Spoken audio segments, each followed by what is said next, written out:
American മുന്നറിയിപ്പിന് പിന്നാലെ ഇസ്രയേലിൽ Iran missile ആക്രമണം നടത്തിയതായി ഇസ്രയേൽ സ്ഥിരീകരിച്ചു. ഇസ്രയേലിലെ ഇന്ത്യൻ പൗരന്മാർക്ക് ജാഗ്രതാ നിർദ്ദേശം. അനാവശ്യ യാത്രകൾ ഒഴിവാക്കണമെന്ന് ഇന്ത്യൻ എംബസി.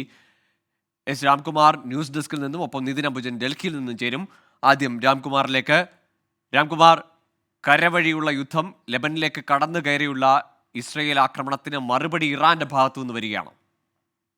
ഗോകുൽ, കഴിഞ്ഞ ദിവസം ഈ ഹിസ്ബുള്ളയുടെ തലവനായ നസറുള്ള കൊല്ലപ്പെട്ടതിന് പിന്നാലെ തന്നെ ഇറാൻ വ്യക്തമാക്കിയിരുന്നു ഇസ്രായേലിന് കനത്ത തിരിച്ചടി നൽകുമെന്ന്. ഇന്ന് US ഒരു മുന്നറിയിപ്പ് നൽകുകയുണ്ടായി. ഇറാൻ ഇസ്രായേലിനെ ആക്രമിക്കാൻ ഒരുങ്ങുന്നു, ബാലിസ്റ്റിക് മിസൈലുകൾ തൊടുക്കാൻ ഒരുങ്ങുന്നു എന്ന് US ഒരു മുന്നറിയിപ്പ് നൽകുകയുണ്ടായി. അതിനു പിന്നാലെ തന്നെ ഇസ്രായേലിന്റെ സൈന്യം അവിടുത്തെ ജനങ്ങൾക്ക് കർശനമായ ജാഗ്രതാ നിർദ്ദേശം നൽകിയിരുന്നു. ജനങ്ങൾ എത്രയും പെട്ടെന്ന് തന്നെ ബങ്കറുകളിലേക്ക് മാറണമെന്നും അറിയിപ്പ് ലഭിക്കാതെ പുറത്തു വരരുതെന്നുമായിരുന്നു ഈ നിർദ്ദേശമുണ്ടായിരുന്നത്. പ്രത്യേകിച്ച് മധ്യ ഇസ്രായേലിലെയും തെക്കൻ ഇസ്രായേലിലെ ജനങ്ങൾക്കുമാണ് ഈ ജാഗ്രതാ നിർദ്ദേശം നൽകിയിരുന്നത്. എന്നാൽ ഏതാനും നിമിഷങ്ങൾക്ക് മുൻപാണ് ഇസ്രായേലിന്റെ പ്രതിരോധ സേന തന്നെ വ്യക്തമാക്കിയിരിക്കുകയാണ്, ഇറാൻ ആക്രമണം തുടങ്ങിക്കഴിഞ്ഞു, ഇറാൻ ബാലിസ്റ്റിക് മിസൈലുകൾ തൊടുത്തു കഴിഞ്ഞു എന്ന ഒരു മുന്നറിയിപ്പാണ് ഇസ്രായേൽ ഇപ്പോൾ നൽകിയിരിക്കുന്നത്. ഇസ്രായേലിൽ ഉടനീളം അപായ സൈറനുകൾ മുഴങ്ങുന്നു എന്നാണ് ലഭിക്കുന്ന വിവരം. അതിനിടെ ടെൽ-അവീവിലെ ജഫയിൽ ഇപ്പോൾ ഒരു തീവ്രവാദി ആക്രമണത്തിന് സമാനമായ ഒരു സംഭവം കൂടി ഉണ്ടായിട്ടുണ്ട്.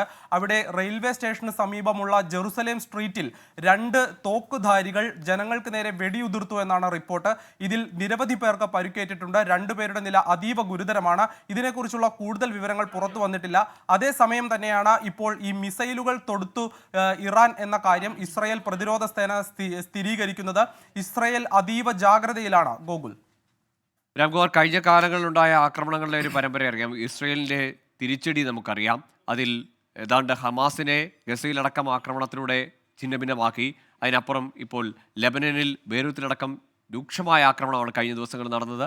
അങ്ങനെ ഹിസ്ബുള്ളയും ഒരു പരുവത്തിൽ അവരുടെ പ്രധാനപ്പെട്ട നേതാവിനെ നസറുള്ള അടക്കം വധിച്ചുകൊണ്ട് അവരെ ആകപ്പാടെ ഷാറ്റഡാക്കുന്ന കാര്യത്തിലേക്ക് ഇസ്രയേലിൻ്റെ ആക്രമണങ്ങൾ പോകുന്നു.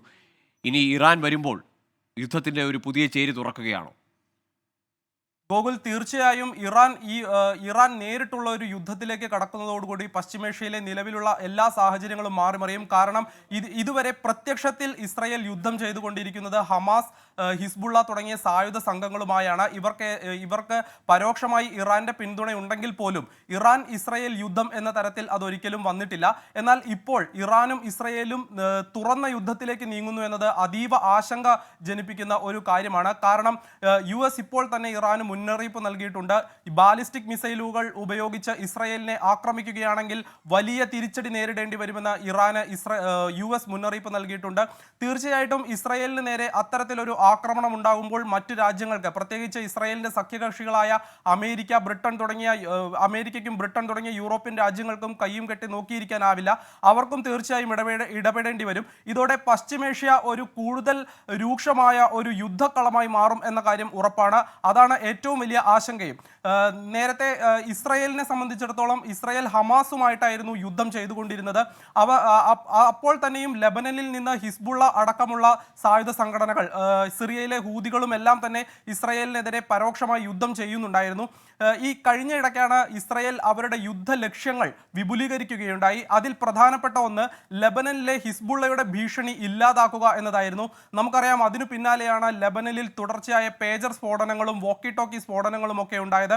അതിനു പിന്നാലെ ലെബനനിലേക്ക് നേരിട്ടുള്ള ആക്രമണത്തിനും ഇസ്രായേൽ തയ്യാറായി. ആദ്യം വ്യോമാക്രമണമായിരുന്നു. ലെബനൻ തലസ്ഥാനമായ ബെയ്റൂത്തിലടക്കം വ്യോമാക്രമണം നടത്തി. അതിനു പിന്നാലെ ഇസ്രായേൽ കരയുദ്ധവും ആരംഭിച്ചു. ബെയ്റൂത്തിൽ നടത്തിയ ഒരു ആക്രമണത്തിൽ ഹിസ്ബുള്ളയുടെ പരമോന്നത നേതാവായ ഹസൻ നസറുല്ലയെ തന്നെ അവർ വകവരുത്തി. അതുകൂടാതെ ഈ ഹിസ്ബുള്ളയുടെ പല പ്രമുഖരായ കമാൻഡർമാരും ഈ ആക്രമണത്തിൽ കൊല്ലപ്പെട്ടു. അപ്പോൾ ഇറാൻ പ്രതികരിച്ചത് ഇസ്രായേലിന് കനത്ത തിരിച്ചടി നൽകുമെന്നായിരുന്നു. ഇതിന്റെ ഒരു തുടർച്ച എന്നോണമാണ് ഇപ്പോൾ ഈ യുദ്ധം ഉണ്ടാകുന്നത്. തീർച്ചയായിട്ടും വലിയ ആശങ്ക ജനിപ്പിക്കുന്ന ഒരു സാഹചര്യമാണ് പശ്ചിമേഷ്യയിലേത്. രാംകുമാറാണ് വിവരങ്ങൾ നൽകിയിരുന്നത്. ഇനി നിതിൻ അംബുജനിലേക്കാണ്. നിതിൻ, ഇന്ത്യക്കാർക്ക് മുന്നറിയിപ്പ് നൽകുന്നു എംബസി. മുമ്പ് നമുക്കറിയാം, മുമ്പ് ഒക്ടോബർ 7-നാണ് അവിടെ വലിയ ആക്രമണം ഉണ്ടാകുന്നത്. ഇസ്രയേലിലേക്ക് കടന്നു കയറിയ ഹമാസിൻ്റെ ആക്രമണം ഉണ്ടായത്. അന്നും ഇതുപോലെ തന്നെ ഇന്ത്യൻ സമൂഹം വലിയ ഭീതിയിലേക്ക് പോകുന്നു. പിന്നീട് തുടർച്ചയായ കുറേ മാസങ്ങൾ അവർ ഭീതിയുടെ മുന്നിലായിരുന്നു. എന്താണിപ്പോൾ ഇസ്രയേലിൽ നിന്ന് എംബസി നൽകുന്ന മുന്നറിയിപ്പ്? ഇന്ത്യക്കാരോട് ഏത് തരത്തിലുള്ള ജാഗ്രത പാലിക്കാനാണ് നിർദ്ദേശിക്കുന്നത്?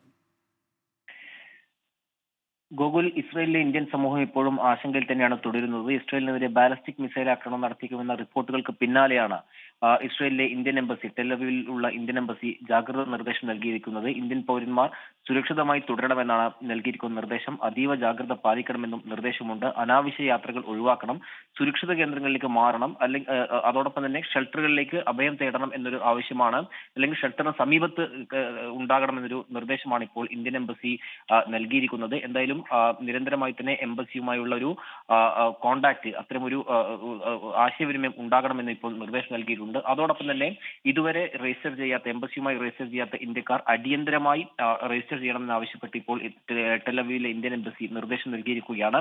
എന്തായാലും ഇതിനകം തന്നെ മിസൈൽ ആക്രമണം ആരംഭിച്ചതാണ് മനസ്സിലാക്കാൻ സാധിക്കുന്നത്. ഏതാണ്ട് 28,000-ഓളം ഇന്ത്യക്കാർ ഇസ്രായേലിൽ ഉണ്ട്. അതുകൊണ്ട് തന്നെ അടിയന്തരമായി അവരെ നാട്ടിലേക്ക് എത്തിക്കാനുള്ള ഒരു സാഹചര്യത്തിന് ആ ഒരു നിലയിലേക്ക് കാര്യങ്ങൾ പോകുമെങ്കിൽ അത്തരം നടപടികൾ തുടരുമെന്നാണ് ഇപ്പോൾ ഇന്ത്യൻ എംബസി നൽകിയ നിർദ്ദേശം. എന്തായാലും നിലവിലിപ്പോൾ ഈ അതീവ ജാഗ്രതയിൽ തന്നെ തുടരണമെന്നാണ് ഇന്ത്യൻ പൗരന്മാർക്ക് നൽകിയിരിക്കുന്ന നിർദ്ദേശം. നിതിൻ അംബുജനും എസ് രാംകുമാറുമാണ് വിശദാംശങ്ങൾ നൽകിയത്. ഏതായാലും പശ്ചിമേഷ്യയിലെ സാഹചര്യങ്ങൾ കൂടുതൽ ആശങ്കാജനകമാകുന്നു. ഇറാൻ കൂടി പ്രത്യക്ഷ യുദ്ധത്തിലേക്ക് എത്തുന്നു. ബാലിസ്റ്റിക് മിസൈലുകൾ ഇറാന്റെ ഭാഗത്ത് നിന്ന് ഇസ്രയേലിലേക്ക് തൊടുക്കുന്നു എന്ന വാർത്തയാണ് വരുന്നത്. ഇന്ത്യൻ സമൂഹത്തിന് ഇസ്രയേലിലെ ഇന്ത്യൻ എംബസി വലിയ ജാഗ്രതാ നിർദ്ദേശം നൽകിയിട്ടുണ്ട്. അവരുടെ യാത്രകൾ, അനാവശ്യ യാത്രകൾ ഒഴിവാക്കണം, ജാഗ്രത പാലിക്കണമെന്ന നിർദ്ദേശമാണ് ഈ മണിക്കൂറിൽ വരുന്നത്.